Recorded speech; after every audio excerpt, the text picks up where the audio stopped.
But again, consistency is just super important because people need to hear something like 7 to 8 times to really grasp it. So that means you're going to have to be sharing your message, 7 to 8 times over and over again for people to really get that and to really associate that with you. Friends, today I am chatting with one of my new favorite women. Shyne is seriously just a baby. She's only 18 years old. She dropped that bomb on me in our interview, but she is out there doing all the things and seriously making stuff happen. I'm so inspired by this woman. She is a graphic designer and brand strategist who really helps to hone in on all of that authentic stuff that we love. And she is just dropping all of the knowledge bombs. I love this interview. I cannot wait to share it with you. So without further ado, let's go ahead and dive in.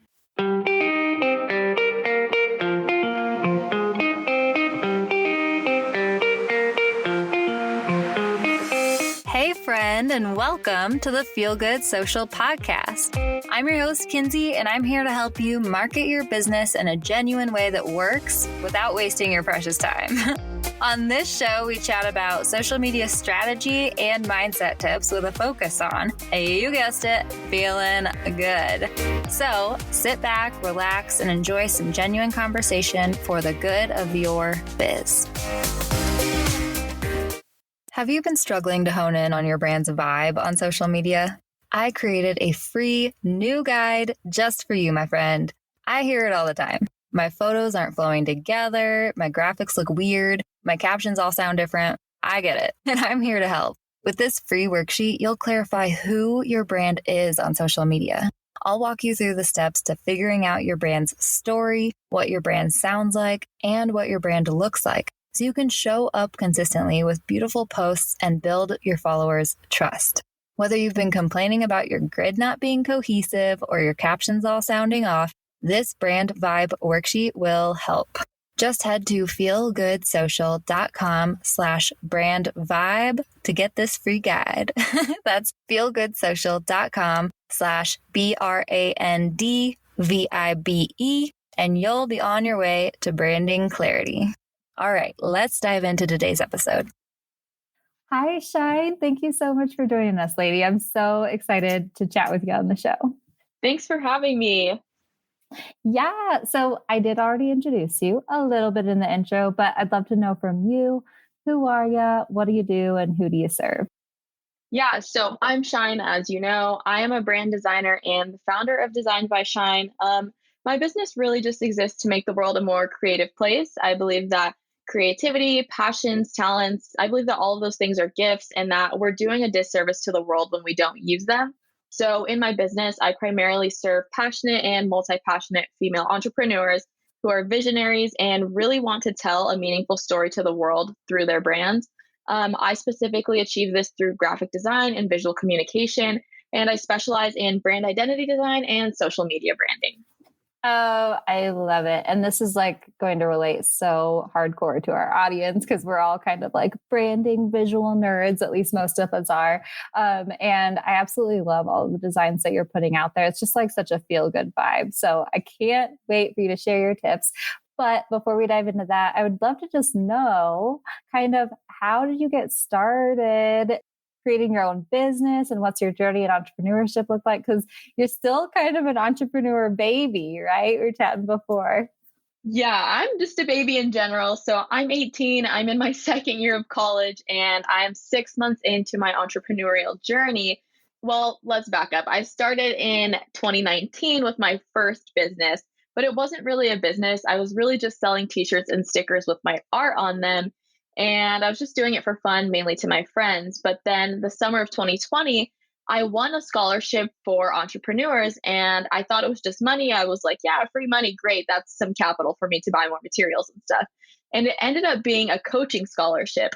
So I started working with my coach, Charity, and she actually helped me realize that I have skills as a designer that overlap with a lot of people's needs in the online business space. So she introduced me to the whole space. And I really started figuring out who I wanted to work with and really just innovating different ways that I could use my talents to help other people and help people like you if you're listening to this. So It's been kind of a whirlwind, to be honest. I always say that I started my business on accident, but it's been 6 months in. Things are doing really well. I just actually hired one of my team members, so we're growing very quickly, but I'm super excited and just really grateful to be moving so fast so soon. Lady, oh my gosh, I'm so just like impressed with you right now, inspired, motivated by you right now. That is so, so amazing. And honestly, like, wow, great job. Like, I think so often, kind of, I got started in the entrepreneurship game at like 28, 29, and so great work, like getting into this, like, kind of mindset and pursuing your dreams, like early on, girl. And you are killing it. Hell yeah. Thank you so much. Yeah, it's definitely weird because I feel like so many people my age right now are still barely figuring out what they want to do. So it's different. It's kind of not lonely, but it is a very like individualized journey. So I'm thankful for the online space and community for people that can relate to me and like just really offer support. But yeah, it's a crazy story. I'm glad to be like inspiring someone out there. So thanks so much. Of course, lady. Oh man. Okay. Well, let's pause here for a second. I love to talk to people about kind of like the biggest struggles that they come up with in like their entrepreneurship journeys and all of those things, because they are so relatable and we all go through them. So, what do you think your biggest struggle, I guess, has been in starting this business? I think my biggest struggle when starting my business is really just like my mindset. And I know people always say like mindset is probably the biggest thing you'll ever encounter in business.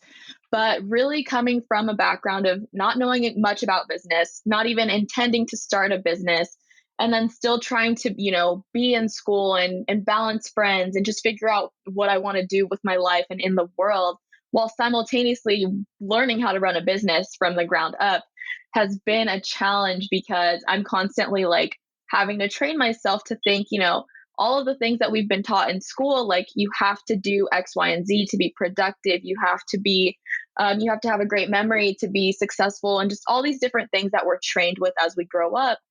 I'm now kind of unlearning those things and figuring out, what does it actually look like for me to be the CEO of my business and the CEO of my life. So Mhm. it's been a struggle to kind of just figure out, my own time, defining what success and productivity look like for me, and really just figuring out how to balance it all. I think there is no such thing as a real work life balance. I think you really just have to define your priorities and just, Mhm. kind of define what you want to do and set out to do those things one step at a time. But yeah. I love this. I'm just like, wow, I'm so awed by you right now, lady. Like, you are just dropping knowledge bombs left and right. And you are a baby. You already said it. And I get so excited when I'm just feeling all the love for you right now. But I would love to chat with you, dive into branding on social media and then social media tips in general, because you do all of those things so well. So, maybe let's start with branding. What kind of, I guess, tips do you have for people who are just kind of trying to create their own brand? I could go on about this for days. I think the most important place to start when it comes to branding is just figuring out what you want to say, what you want to communicate, because really a brand is just how you make people feel and what they think about you. So, just really being intentional and coming from a purposeful message from the beginning really helps create a strong brand. I think it's all about the foundation and some things to consider if you are in that phase of like developing your brand from the ground up. I would say consider, how do you want your brand to be perceived? What kind of words do you want people to describe you as? Are you going to be more playful and fun and whimsical and lighthearted? Or are you going to be a little bit more elevated and sophisticated and, luxurious? And so there are so many different types of brands out there and so many different combinations of describing words that can be used to describe your brand. But I think the secret sauce is really in figuring out your unique combination and what you specifically bring to the table. So, my number one tip with getting started in branding is definitely to define your message and come from a place of strategy and purpose before you go out and start communicating things to the world, because your message can get really mixed up and muddled if you go out there and you're communicating things that actually aren't aligned to the core message that you want to convey. Yes. Oh, that's such great advice. And I love that you started with messaging. I love that you started with the words. And honestly, too, I'd love to know what you think about this. I think a lot of times when it comes to branding, like full picture branding, a lot of it has to do with like the emotions that you want your brand to evoke through your words and your visuals. And that's kind of how it all fits together. 100%. I totally agree. I mean, I know, obviously as a brand designer, visuals are really important to me, but what we do through visuals is just communicate those emotions and communicate that message. So you have to start with that very human, very personal place of, how are you going to connect to people? And then branding is just externally doing that through different ways, like words and like visuals. But again, like you said, you totally have to come from that place of emotion and humanity. And it really boils down to what impression you want to leave on people and how you make them feel at the end of the day. Yes, yes, I love this. And exactly, too, a lot of times I still think people think of branding as the logo, as the collateral design, as all of the visuals, but it really is so much more than that. And I think that that's where a lot of new entrepreneurs get stuck. It's like, okay, let's figure all of this stuff out. Okay, so nerdy question, kind of. I could geek out about branding forever, too. But how much do you think your brand needs to be a reflection of who you are?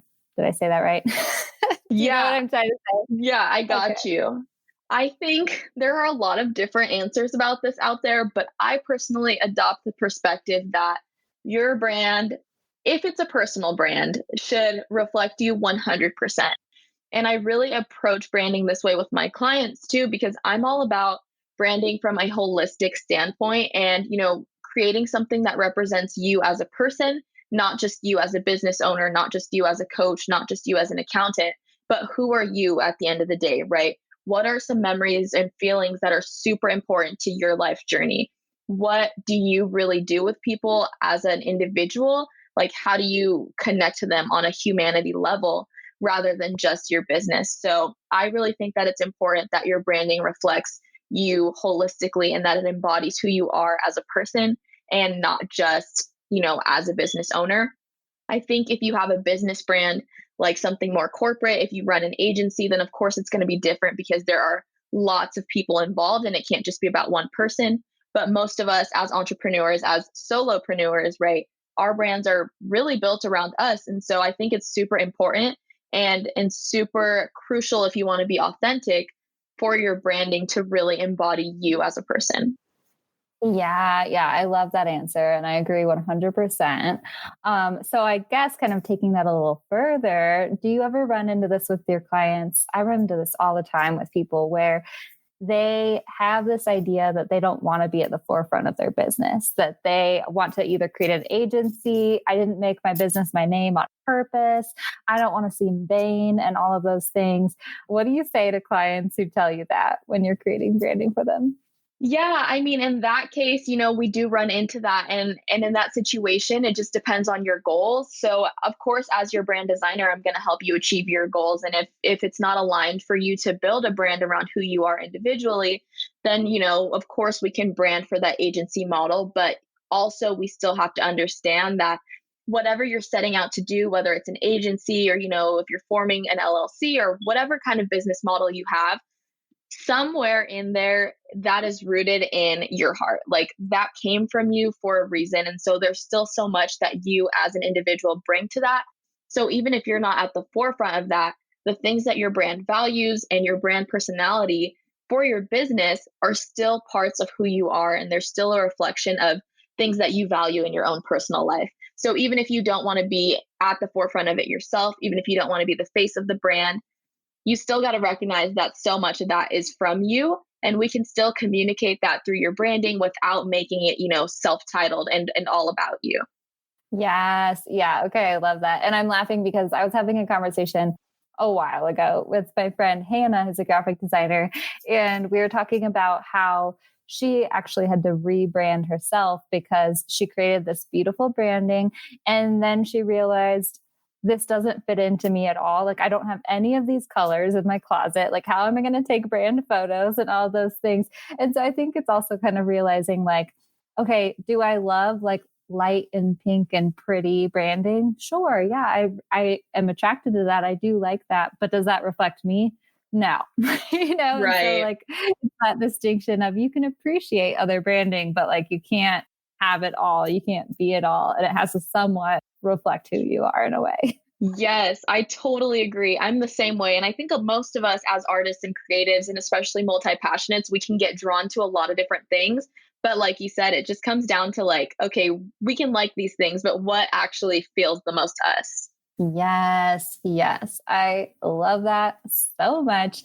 Okay, so let's now kind of pivot into how to kind of translate your branding to your social media account. Because this is where a lot of like my clients, my students, my followers have issues is maybe they create their brand themselves, or maybe they even had a designer do it.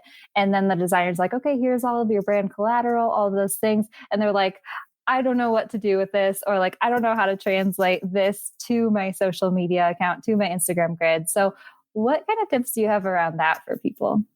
Yeah, I mean, like you said, number one, I would definitely say to start with that brand identity. It just really helps keep things consistent because, every interaction someone has with your business is a form of branding. And so, across all of your social channels, whether that's what you're saying in your emails, like no matter what, method it is, people are going to form some sort of impression or memory or opinion of your business, and that makes up your brand. So, if you really want to keep things consistent across all those points, it is super important to utilize your brand identity. And so if you're in that place where, you kind of have these set colors and fonts and a logo, but you don't really know how to translate that into social media, again, I think first off, it comes down to what emotions are you trying to convey and really keeping that at the core of everything that you're doing. But then also, utilizing those colors. I mean, you can use one or two of your brand colors and still incorporate your identity in that way. I think also translating your branding into socials looks like using your brand voice in your writing. So in addition to, using that brand identity of visuals, I would say don't get too lost in that if you're finding difficulty in that. Just making sure that the things that you say and write are aligned to your brand identity, right? Because those visuals, those colors, those fonts, your logo are all just supposed to represent the emotions and the personality within your brand. But that doesn't really do much if the things that you're writing in your graphics or the things that you're posting in your captions don't align to your brand's core either. So I definitely think it's a good balance of both, staying consistent to those visuals. And, that can be something as simple as making your post the background colors of, colors in your color palette. And then all of your text can be a separate color. Like you don't have, it's not Bible, you don't have to be glued to every single thing. Just making sure that there is some consistency so that you can still pinpoint and evoke those same emotions through your visuals. And then again, the writing is super important as well, making sure that your brand voice is really reflected in your copy. And this is a whole other conversation that it can lead to, but I really just think that a good way to check yourself and make sure that your brand voice is aligned and authentic is to just read it out loud. And if it doesn't sound like something you would say out loud, then it's probably not on brand. So those are my main two tips. And then lastly, I would say that the little details matter. One thing that I've noticed is that my audience really appreciates when my stories and my reels are on brand.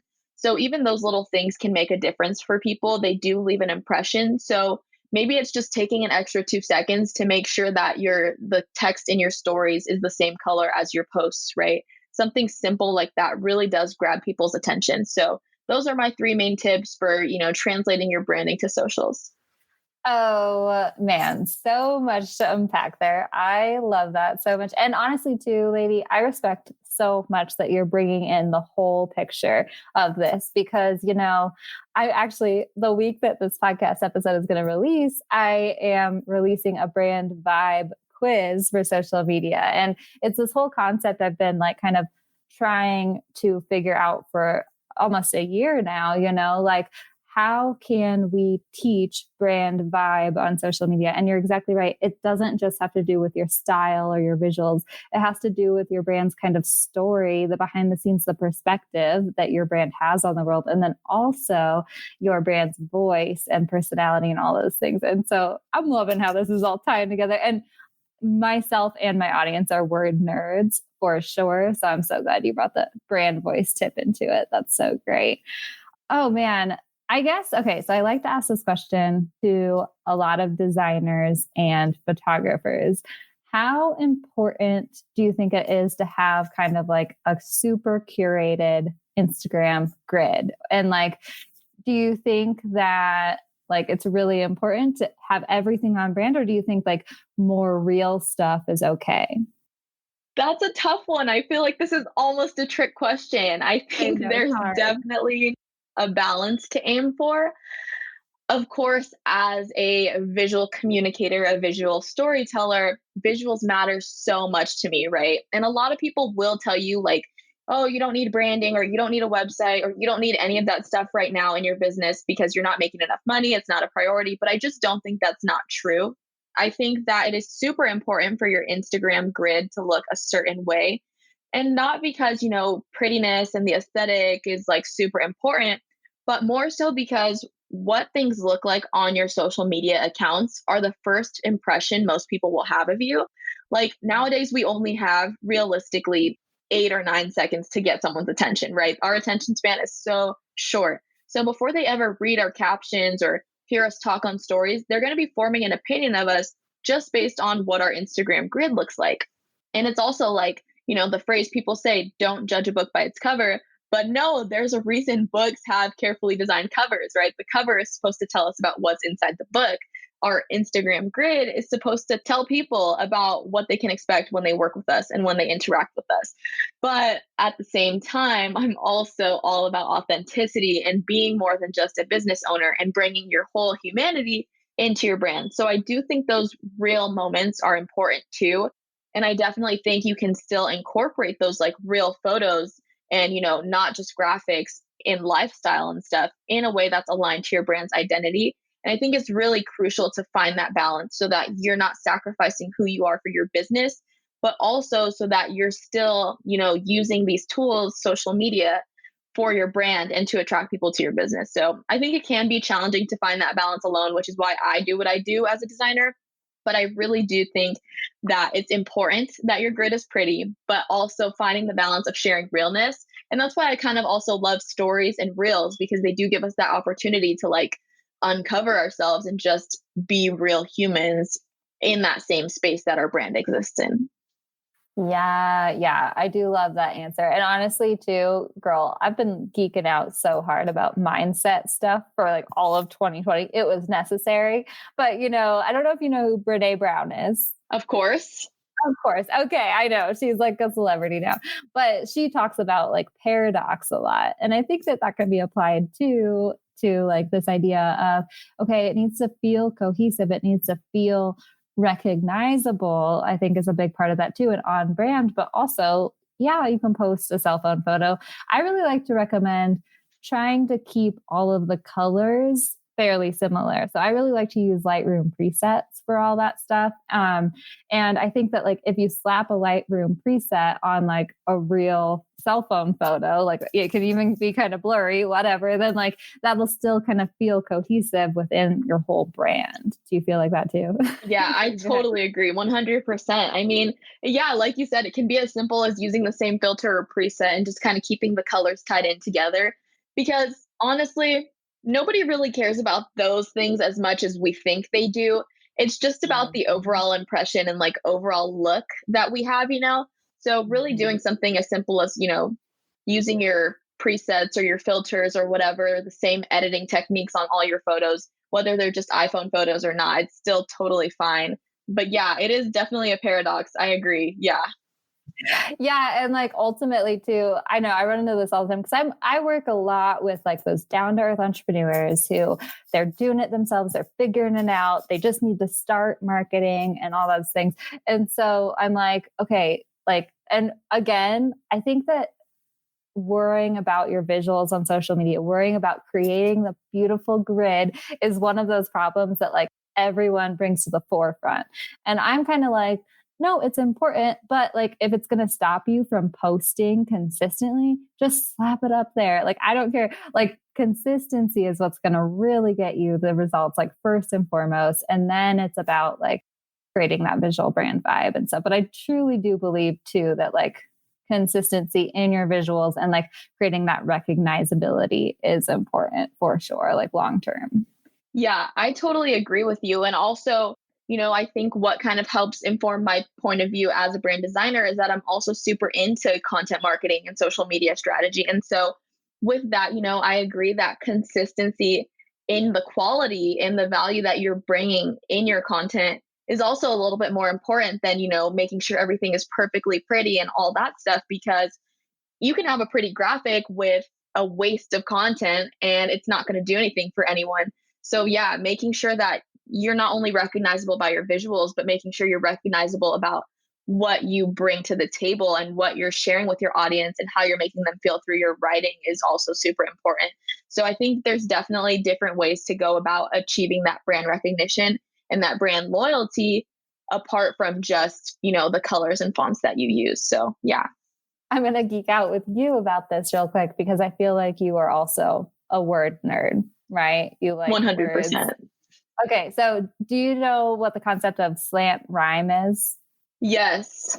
Yeah. So like slant rhyme, I'll just explain for anyone who's listening who doesn't know. It's like in poetry when you rhyme with two words that don't technically rhyme. They just sound similar, right? And that's still okay because it still sounds like poetry. And okay, so when I was doing my first brand vibe challenge to like launch my online course or whatever last year, I kind of had this epiphany when I was trying to describe like how to figure out your visual vibe on social media. And it's like, it doesn't have to be perfect, right? It can be a slant visual vibe too. It can be like, similar enough that it all feels cohesive still, but you don't need to worry about like making it exactly your brand color.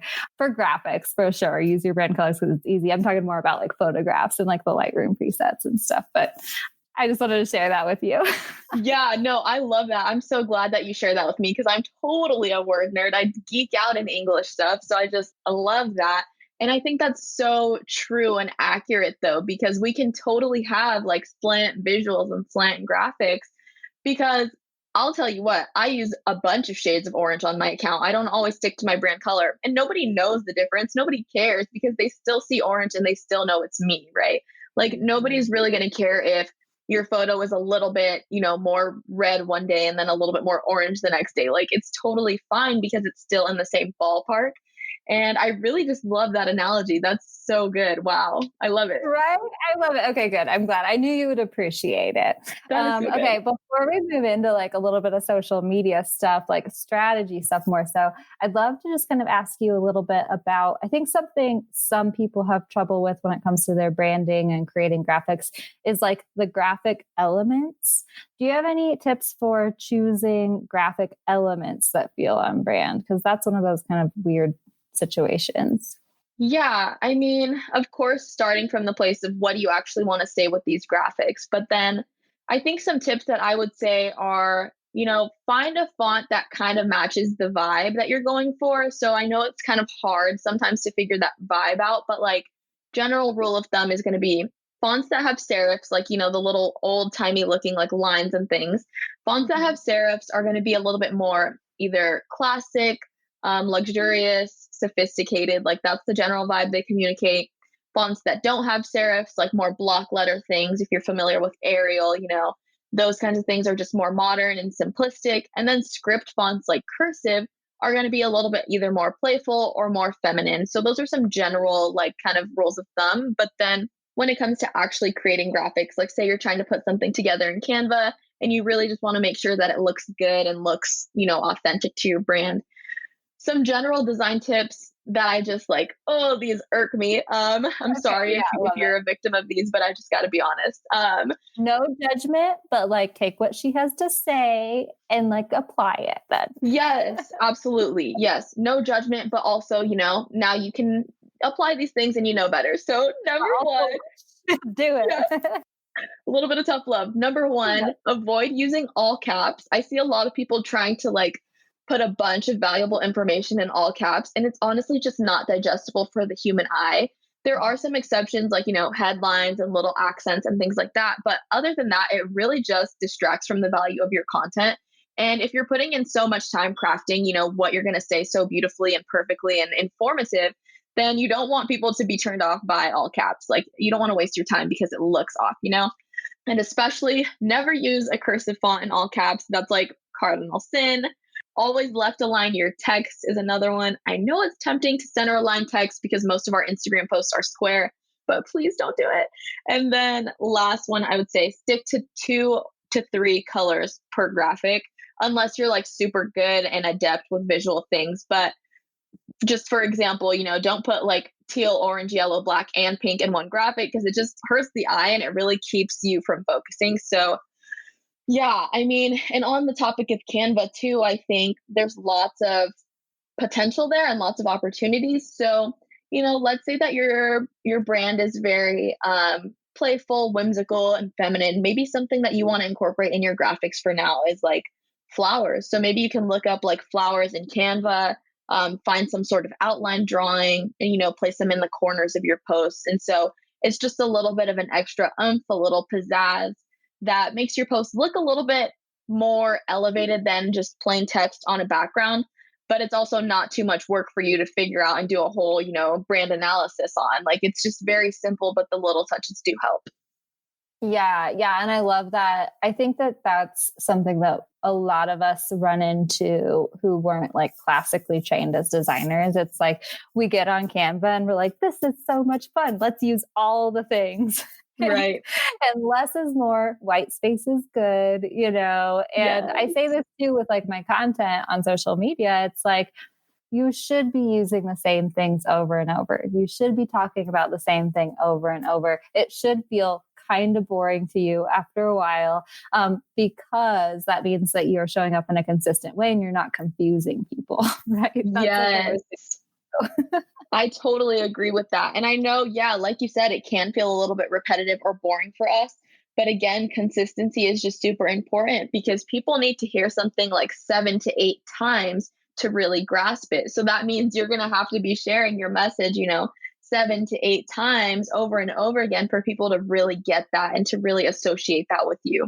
Because the whole point of socials is, to really communicate our brand message and our story with people, and also to stay top of mind for when it's time for them to be supported by us. And so the only way we can really do that is to stay authentic and stay consistent to, the same message. And even in visuals, you don't always have to use the exact same drawing, but going back to that flower example, maybe you can use 3 different kinds of flowers. So you're not bored of the same flower every time, but it's still a flower and they'll still associate flowers with you.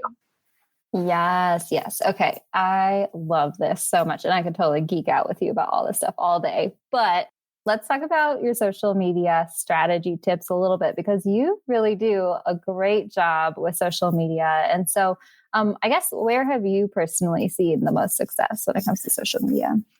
Yeah, I've actually seen a lot of success from my Instagram content and just my Instagram strategy. Most of my clients really do come from Instagram. If they're not word of mouth, they're coming from Instagram. And so I could literally go on about this for days, and I love learning about it and I love talking about it because I realize that I kind of just have like a weird, almost natural knack for, creative content marketing. And so I'm always trying to create content that's truly original. And I think that part of my success comes from me being so dead set on being original and being disruptive and truly engaging people and making them think. I don't like boring content, and it shows because I'm always trying to, disrupt popular opinions, debunk myths, and things like that. But also, I'm not doing that for the sake of, gaining traction on social media. I'm not doing that with the intention of like chasing clout. I'm just that type of person. So I think it does come back to really flexing your strengths and flexing who you are, because I've always been that person who was like wanted to be super original. I mean, how could I not be? Like, I'm named Shyne, that's just, I'm all about being unique. And so my goal is to translate that into Instagram. And I do that through, really innovating ideas and topics of conversation. And I think that when you view social media as a platform to have those conversations, it can be way more transformative than just you thinking of, oh, I need to educate my audience on this. Oh, I need to target these pain points today. I really don't like to look at business from that point of view in general. I would much rather start a conversation, open your eyes to a new perspective, and really empower you to take action after you have this information than to, make you feel crappy about yourself because, maybe you can't do this on your own or you don't know this. Like, I would much rather give you info, empower you, and then we can go from there. And I think that that really leads to success within my business because, yeah, I am teaching people, yeah, I'm entertaining people, but it really just gets them thinking about their brands and how they can make more of an impact within their businesses. And of course, after that, they're going to come talk to a branding expert because that's just the general journey. So I think social media tip number one is think about the journey that your clients are going to be going on when they interact with your content, and don't just view it as like a one-sided thing that you have to do. Yes. Yes. I love it. I love everything you're saying. You're like, this is one of my favorite podcast interviews. Okay. So awesome, lady. And also I'm laughing. Have you ever heard of like the brand archetypes? Yes. And everything you were saying right there was kind of reminding me of like the rebel archetype. Yes, literally. You have that. Yeah, for sure. For sure. Oh, I do love that so much. And I think that, I think a lot of people struggle with that. Like a lot of people, it's so funny. I think that there's a little bit of a generational disconnect between us at this point. We got a good, 10 plus years in between us. So, but a lot of people in my generation, we were definitely brought up to be people pleasers, to not make waves, to not stand out and all that stuff. And a lot of us struggle with this concept of authenticity, of having the confidence to make waves and be a little polarizing on social media. But it really is so, so helpful, I think, for standing out in people's minds and being different, being unique than everyone else. And then also, attracting the people who really, really hop on board with you and agree with you, and also repelling those people who are never going to support you too. Yes, I 100% agree. That was actually, I was going to say that too. I think it's important to remember that you should, in a way, be repelling people. Like that kind of is one of your goals when you're, branding and creating content, because you can't attract everyone. And if you're attracting everyone, then that means you're not attracting your ideal client or your ideal, customer persona strongly enough, because your message and your story should be so laser focused that when they interact with you, they're like, yes, you're speaking to my soul. This is me. And if you're not doing that, then it could just be a sign that, your message is a little too broad. And maybe you need to hone in a little bit more internally about what you want to say. And again, being authentic. And yeah, I definitely think, like you said, that generational gap can play a big role in it. Obviously, I'm a Gen Zer, and Gen Zers are very, very set on making our way in the world and just living loudly and being, super polarizing.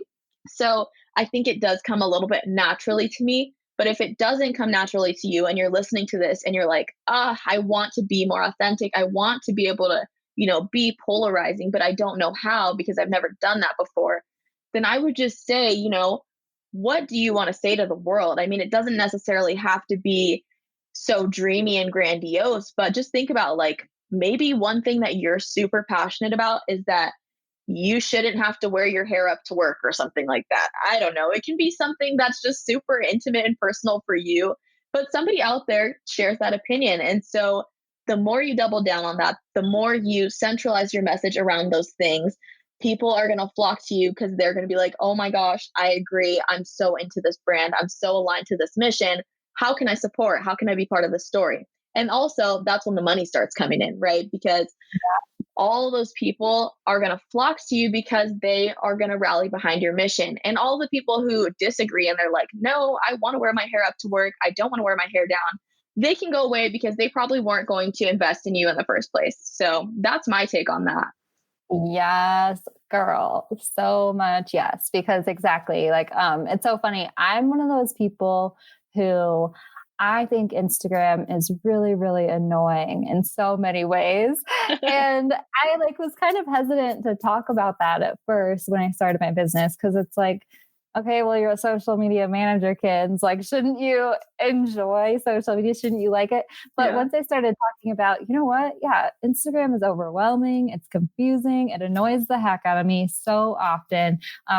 But I'm figuring out how to use social media in a way that like we minimize that as much as possible. Yeah. And I've gotten clients from that. You know what I mean? I've gained clients from people coming to me and being like, oh, thank you so much for talking about that. Because like, I'm not really gung ho for Instagram. It kind of is a drag for me. So can we just do it? And like, so I incorporate a lot of like strategies that feel fun for people. We're like, okay, what is your like talent? What do you enjoy the most? Let's like capitalize on that, or let's shift this and make it funner some way so that you're not just like showing up like, hey guys, I don't want to be here. Because people can feel that through the screen, you know? Yes, I love that. I'm all about making business fun. I don't want to take it too seriously because then you can lose that enjoyment. And like you said, it can feel like such a drag and people can really tell. So I'm totally all about, taking a unique, individualized approach. And if something doesn't work for you, if something doesn't light you up, then it's not going to light other people up in your audience. So just shift it, make it work. There's no shoulds, there's no rules. Of course, there are some best practices and things to learn from, but it's your life, it's your business. You can do what you want and do what makes you feel good. Hey, I love it. And that's a great place to, kind of close up a little bit, because I could definitely just geek out with you about all these things all day, lady. But we will, we'll have to like just bring you back on for another show, or you should sign up for an IG live with me or something. Yes. But okay, so please, could you tell everyone who's listening where they can connect with you, find out more about you? Because I know that they will definitely want to do that. Yeah, so you can get plugged in with me on Instagram primarily because all my other resources are there. So my username on Insta is @designedbyshyne, designed by SHYNE. My website is just designedbyshyne.com. I do have a few really cool ways to, tap into that community. I have this really cool conversational email newsletter. I don't even sell through it. We literally just have thought-provoking conversations on a bi-weekly basis. And you can find that in my Instagram bio. And if you're listening to this right now and you're just like, wow, branding can be such a powerful tool in my business, but I don't know where to start, then you can shoot me a DM because I'm super willing to help you in whatever stage you are in. I literally even have free options available to support you. So just let me know, feel free to reach out if you just want to make a friend and you're like, hey, I heard you on the podcast. Great. I'm super down to connect. I am a social butterfly, so I live for that stuff. And lastly, now I am offering a branding VIP day. It's called the Lightning Round. So if you're interested in getting your entire social media platform and your presence across all these different channels branded in a consistent way, including your blog, your Pinterest, your email marketing, your Instagram, Facebook, whatever it is, if you want to get that stuff branded cohesively in just one day, send me a DM because I would love to support you in a VIP day capacity. So that's pretty much where you can find me. Yay. Shyne, I love that you're doing VIP days too. That's like turning into all the rage. I know I've been like kind of trying to mull over how I can bring that into my business. I'm like one thing at a time, Kinsey. Yes. Okay. Well, thank you so much for joining us, lady. I've so enjoyed chatting with you. Thank you so much for having me. This was so much fun. Not even going to lie, guys. I was a little bit nervous about this, but it's been amazing. So I hope that you take something from this. See, I knew you would love Shyne as much as I did.